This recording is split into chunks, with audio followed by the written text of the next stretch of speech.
It's amazing how many people fail to plan such an important decision, such as choosing a career. The consequences of choosing the wrong career path range from mental health problems, strained relationships, a poor financial state, and general dissatisfaction with life. If you want to be a part of the group that gets this choice right, then keep watching. Because in this video, I'll share the top 7 factors that you should consider when choosing a career.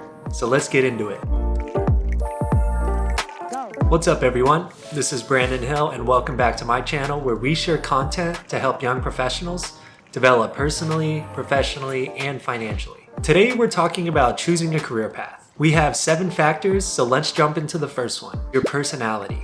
When trying to choose a career path, a good strategy is to start by looking from the inside out rather than vice versa. In other words, start with what you desire and not what others or society want for you. An excellent way to find out what you would excel at and what you would enjoy is to take a personality test. And there are a bunch of different personality tests that I'll list right here.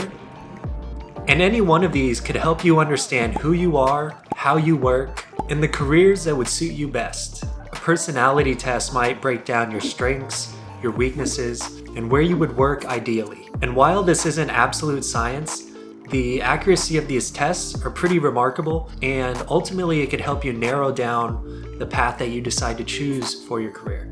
The second factor to consider is your passion. A powerful intersection for career success is your personality and your passions. You don't need a test to tell you what you're passionate about, but a test could tell you which of your passions is most likely to lead to success. Just because you're good at something doesn't mean that you'll enjoy it. And when we fail to prioritize the factors on this list, we end up in jobs that suck the lives out of us. Choosing a job that you dislike but pays more might sound like a good idea, but it doesn't do you any good or your employer in the long run. Because when people aren't passionate about their jobs, it's hard for them to be engaged at work. Consequently, that has a negative impact on quality of life and even missed opportunities for financial and career growth. The third factor you'll want to consider when choosing a career is your education and training. One of the things to consider is the degree that you've chosen and how it will impact your chances. Every role has some sort of education requirements. While some have strict requirements such as law or medicine, others are more open and they focus on transferable skills rather than solely your degree. For example, careers in business, management, and finance have much more flexible educational demands. Depending on your level of schooling, you may or may not be able to apply for certain jobs on a certain career path. And if that's the case, you could go back and get more education or teach yourself until you acquire the necessary qualifications. Factor 4 is your experience. Basing your career choice on your experience is one of the easiest ways to go. The problem is that most graduates don't have any experience. One thing you could do is try to pursue an internship. Getting an internship is one of the best ways to get experience for a career path that you're trying to look into and see if it's right for you. Choosing the right career takes time and often takes a lot of experimentation. Interning with different companies in different industries and fields will improve your chances of getting it right. Factor 5, your values. Values are simply things that are important to you, without which you wouldn't be ecstatic about work or your personal life. Your values could be personal, such as spending time with your family, moral, such as being eco-conscious, or professional, such as being in an environment that uses positive reinforcement. When companies are trying to recruit candidates, they always make a big deal about their core values, and so should you. When you're interviewing, it's not just about you being a good fit for them, but it's about the firm being a good fit for you too. What you value may not affect your career path, but it could help you choose the right company. If a company's values inspire you, chances are that you'll enjoy working there. Factor 6 to consider is your lifestyle and financial goals. Most people want to be wealthy, they want to live in a nice house, drive an expensive car, maybe buy some nice clothes, and have a dream career.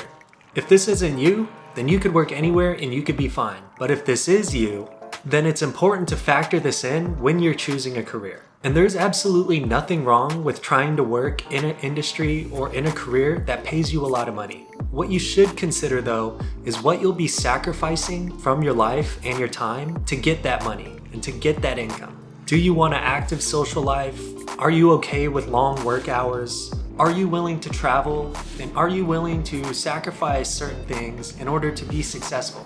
A career path, for example, such as investment banking, is going to require a lot of sacrifice and a lot of your time, but in return, you'll be paid handsomely. And if money isn't that big of a deal for you and you just want to live a comfortable life, then maybe the investment banking career path isn't right for you.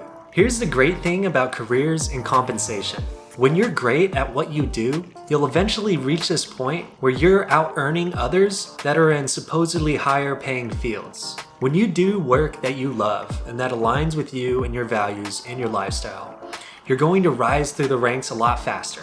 Number 7, the final factor to consider is the job market. What's the point of wanting a career if it's oversaturated and there are no jobs available? It makes sense to choose a career path that'll give you a runway with lots of opportunity available to you. So with these 7 factors, what you should do is you should utilize the first 6 factors and make a list of career options from that. And once that's done, then you could see what the current job market is looking like for each of those careers, and you could identify suitable paths for you.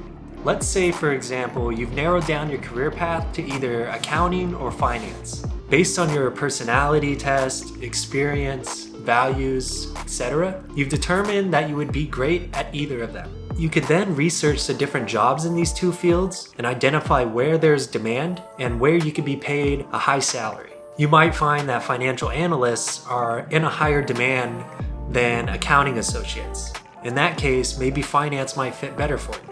And those are the 7 factors to consider when choosing your career. There are so many things to consider when you're choosing your career path, but all of them likely fall under one of these 7 categories that we've shared today. There is no universal way to find the best job, but these elements will give you the highest chance of success for career satisfaction.